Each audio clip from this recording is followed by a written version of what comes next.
Tonight, a rising toll as the coldest blast in decades takes another tragic turn. At least a dozen people dead, including a college student found lifeless outside on campus. And there are wild swings ahead. In some places, it's about to feel 100 degrees warmer. The biggest fentanyl bust ever. The truck stopped at the border. The dog that sniffed out something wrong, and the secret compartment found containing the drug that kills more Americans than any other. New details in the investigation into that reported attack on a TV star, the persons of interest on camera, and what else police now say the video shows. A startling headline tonight. Nearly half of Americans have heart disease, and doctors now changing what you've long been told about your blood pressure. What everyone watching right now should hear. Dramatic new video of a prison librarian held hostage, the tense negotiations, and the moment armed rescuers make their move. Every heart-pounding moment caught on camera. And the beach invasion at a popular tourist spot. They came during the government shutdown with no one to stop them, and now they just don't feel like leaving. This is NBC Nightly News with Lester Holt. Good evening, everyone. The massive deep freeze is inflicting a mounting toll of deaths and misery across the Midwest and Northeast tonight. This evening, no picture captures both the danger and pain more clearly than this image of a weary Indiana firefighter encased in ice.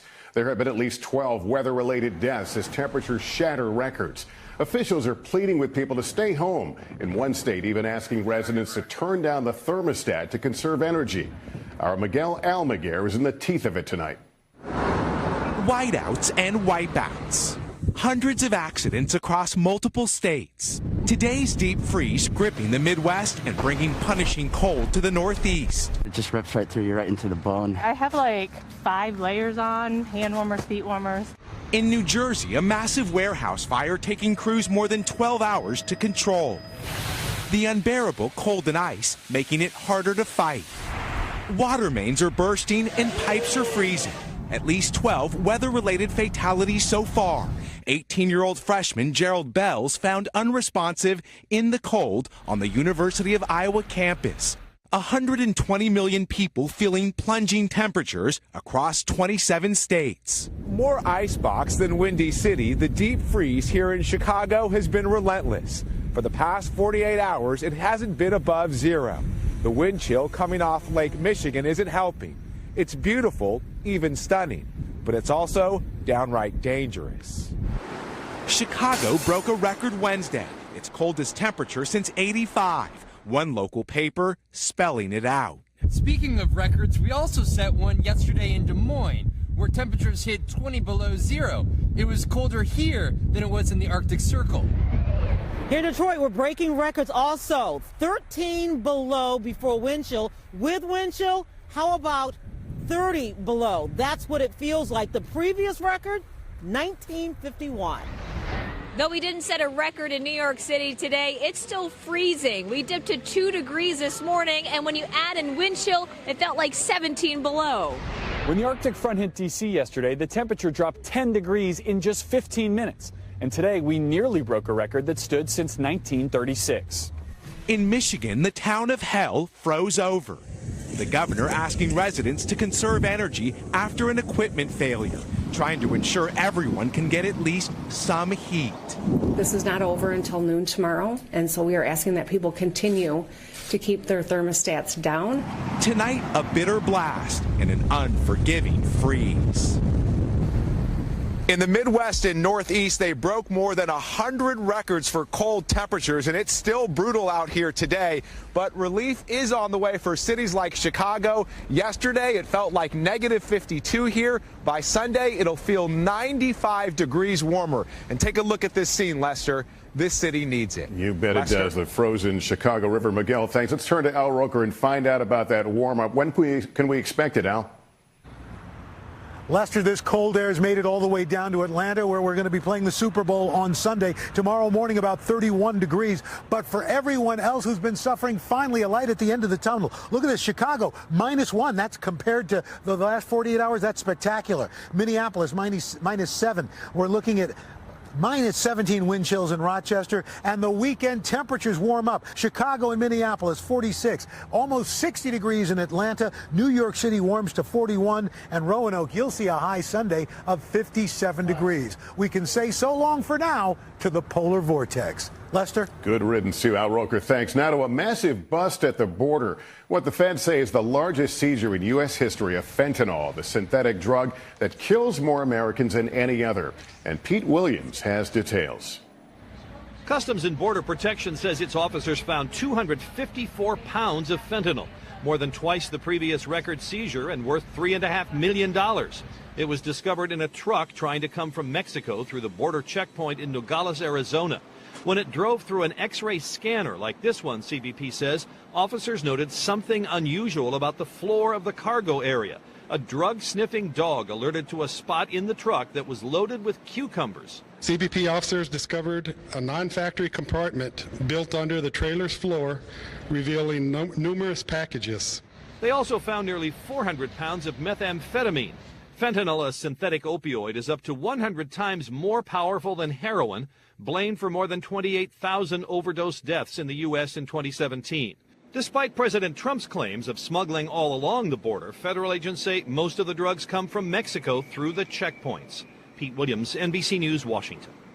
This is Hallie Jackson at the White House in an ice-cold Capitol, frozen positions from the president and House Speaker. If there's no wall, it doesn't work. And if they don't have a wall, I don't even want to waste my time reading what they have. Speaker Nancy Pelosi is clear. There's not going to be any wall money in the legislation. Democrats today released their starting point in bipartisan negotiations to avoid a second shutdown, providing more money than the White House requested for Customs and Border Protection, for the Coast Guard, and for Secret Service, less money than requested for ICE, and no money for a wall. Still, this may come down to semantics. When is a wall, and when is it a fence or barrier? The wall, the barrier, whatever you want to call it, they can name it peaches. That's not what the president tweeted this morning. Let's just call them walls from now on and stop playing political games, he said. But both sides do seem open to more fencing. If the president wants to call that a wall, they can call it a wall. A sliver of space for compromise in a negotiation where words about walls matter. Hallie Jackson, NBC News. And while the president was focused on border security, his longtime ally Roger Stone was speaking out. And today, Robert Mueller's team said it needs more time to review the trove of evidence the FBI took from Stone. NBC's Kristen Welker has details. Tonight, Robert Mueller's prosecutors say the evidence they seized in that early morning raid of Roger Stone's home was voluminous and complex. FBI agents hauled away multiple hard drives, computers, cell phones, as well as email accounts and bank records going back several years. It is so voluminous and complex that a speedy trial is literally impossible, so we stipulated to that. Prosecutors charged Stone, a former Trump advisor, on 7 counts, including lying to Congress about his efforts to obtain hacked emails from WikiLeaks. The White House says the charges have nothing to do with the president. Stone insists he's not guilty. Asked again today if he would cooperate with Mueller. All I can tell you today is I will tell the truth. I don't possess any knowledge of any wrongdoing by the President of the United States. The FBI could be in a position of identifying other people that they may charge with crimes or other crimes beyond that which is already charged in this indictment. I think that there is likely to be a treasure trove of information. The latest twist in an investigation gripping the nation. Kristen Welker, NBC News, the White House. And while the White House has the Russia probe looming over, it's also monitoring the crisis in Venezuela, where today the U.S.-backed opposition leader, who declared himself acting president, warned police to stay away from his family. Our Kerry Sanders has more. Tonight, opposition leader Juan Guaido greeted by supporters outside his apartment after he says armed police agents came to his home, asking for his wife with his 20-month-old daughter inside. They will not intimidate this family, he said.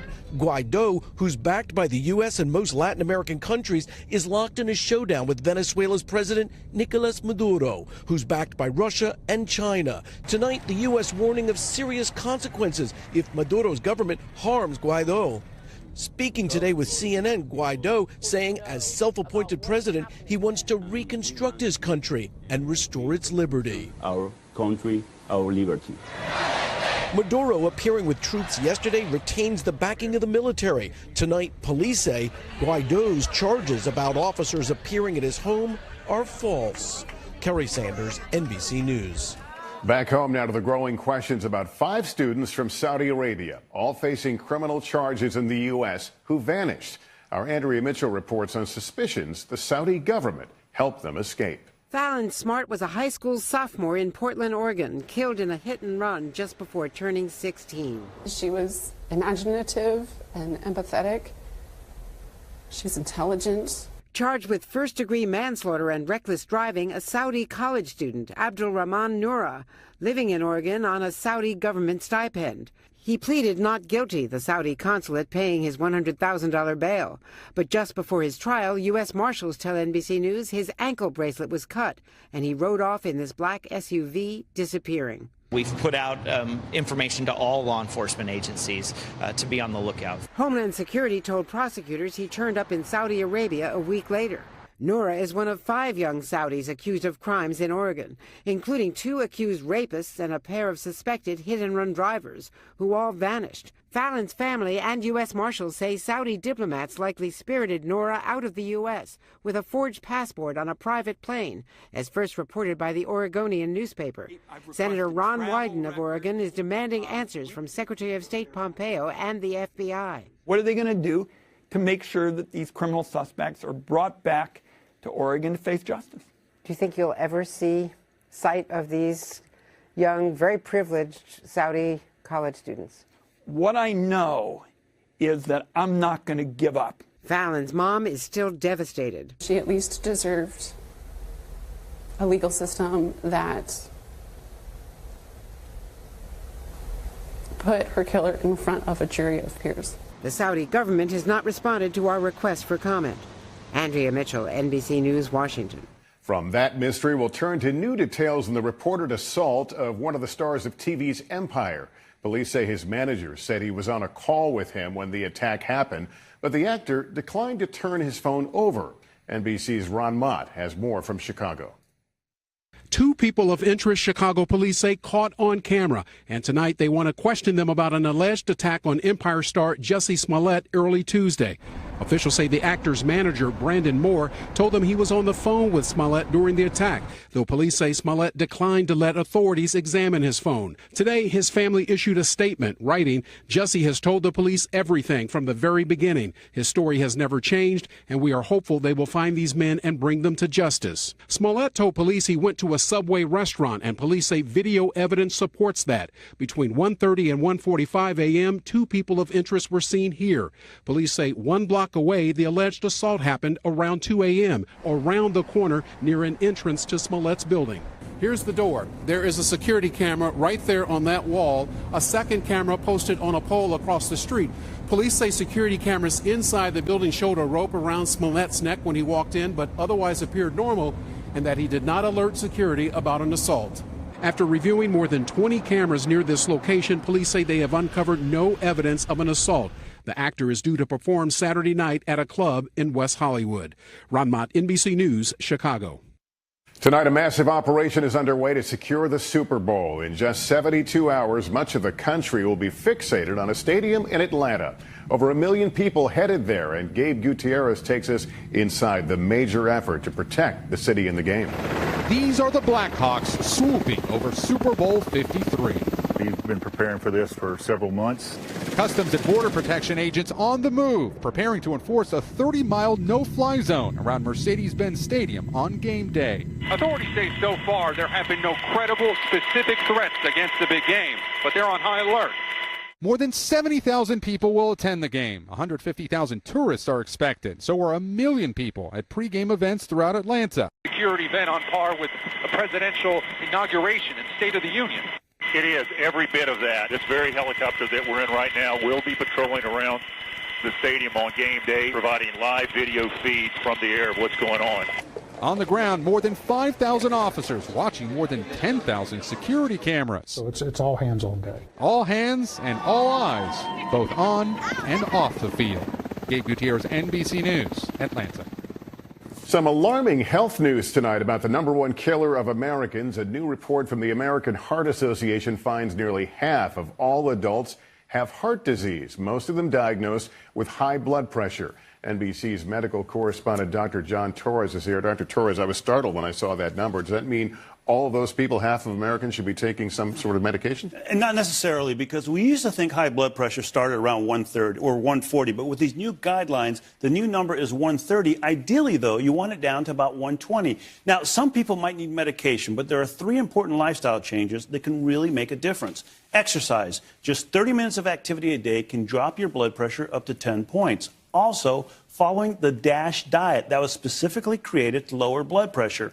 And for every 2 pounds you lose, you could lower it by up to 1 point. And finally, the new addition, sleep. You need 7 hours every night for a healthy heart. We take that for granted sometimes. We do. Important. Dr. John, thank you. And there's more information about that DASH diet on our Facebook page. In more medical news, the Massachusetts Attorney General is suing the maker of the highly addictive painkiller OxyContin, alleging its sales tactics contributed to the opioid crisis. Late today, previously secret internal documents and communications from Purdue Pharma were made public for the first time. NBC's Kate Snow has more in One Nation Overdosed. Purdue Pharma, trying to protect sales of its painkiller OxyContin, made plans to fight back against the emotional messages from mothers with teenagers that overdosed. That, according to new portions of a court filing by the Massachusetts Attorney General, first made public today. Debbie Boris's son Danny started abusing OxyContin in high school, then turned to heroin. That abuse opened up a monster inside of him that we have not been able to quiet. The visceral anger that I feel towards that company overtakes me physically. In an email in the court filing, the company's former president, Richard Sackler, wrote, "We have to hammer on the abusers. They are the culprits and the problem. They are reckless criminals." But the company also saw a potential business opportunity in those same abusers. Purdue explored acquiring drugs used to treat addiction, calling it an attractive market, according to the court document. Purdue executives discussed promoting the overdose reversal drug Narcan to the same doctors who prescribed the most opioids. In a statement, a spokesman speaking for Purdue and the Sacklers says casting those discussions in a negative light is an egregious mischaracterization, and the company ultimately declined to get into that business. They say the court filing seeks to vilify Purdue, calling it riddled with demonstrably inaccurate allegations, arguing the fact that there's an opioid crisis does not mean the companies who made the drugs caused the problem. Kate Snow, NBC News. Also tonight, a dramatic hostage standoff, an inmate holding a man at knife point. You'll see the tense negotiations and the takedown. Then the uninvited guests taking over a popular tourist spot, and it's all because of the government shutdown and honoring a groundbreaking American icon on his 100th birthday. Stay with us. We're back now with that dramatic hostage drama caught on camera. A prison librarian grabbed by an inmate and cameras rolling during the tense negotiations and the team moving in for a rescue. Here's Stephanie Gosk.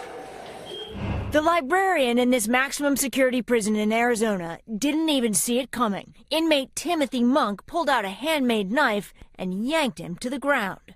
Attempts at self-defense with a spray didn't work. Then a prison security guard tried negotiation. I told him, me, I'm going to show you how bad I am. Why do I got to do this? You shouldn't. It should have never came to this. But the negotiations didn't work either, as a security team gathered outside the door with rifles, and a plan took shape. The blast was loud, and there was clearly confusion and concern for the employee. So is he good? Is he good? Thankfully, he was. A reminder, the Arizona Department of Correction says, of just how dangerous a prison can get. Stephanie Gosk, NBC News. Coming up, the popular beach now sealed off to visitors. We're back now with that beach invasion at a popular tourist spot in California. It happened during the government shutdown. No one on duty to stop the elephant seals from making themselves comfy. And now they just don't feel like moving. Here's Morgan Chesky. Tucked away on the California coastline, a seal explosion that's left more than a few scratching their heads. It's pretty rare for these elephant seals to show up on this particular beach. Elephant seals have called Point Reyes home for decades, but this group is really throwing their weight around, taking over popular Drake's Beach, shutting it down to tourists. The seal takeover blamed on a January storm and our own political climate. When the government shut down, the pod moved in, with no rangers to patrol the beach. Farther south, rogue seals have even hit the highway, deputies doing their best to herd just one. At Drake's, rangers now forced to give this group their seal of approval. Morgan Chesky, NBC News. They are adorable in their own way. Up next, 100 reasons to celebrate the great Jackie Robinson. He changed the game and the country forever. Today, Americans pay tribute to Jackie Robinson on what would have been his 100th birthday. By the time he made it to the major leagues, Jackie Robinson was already 28. Those broad shoulders carrying the hopes of black Americans everywhere. There he is outside Ebbets Field, the day after he bravely broke baseball's color barrier. His friend Martin Luther King Jr. captured Robinson's essence, writing, "He underwent the trauma and the humiliation and the loneliness which comes with being a pilgrim walking toward the high road of freedom." If a guy like me is unwilling to stand up and speak out, I don't see where that we can solve our problems. Today, Robinson's 100th birthday, marked by those who walked through the doors he opened, like Robinson Cano and Cece Sabathia at Jackie Robinson School in New York City. Happy birthday, Jackie Robinson! His daughter Sharon remembering her father. He was persistent, he was determined, he was courageous on the field and off the field. Blazing a trail, not just for baseball, but awakening a country to what was possible. That's Nightly News for this Thursday. I'm Lester Holt. For all of us at NBC News, thank you for watching and good night. Hey, NBC News viewers, thanks for checking out our YouTube channel. Subscribe by clicking on that button down here and click on any of the videos over here to watch the latest interviews, show highlights, and digital exclusives. Thanks for watching.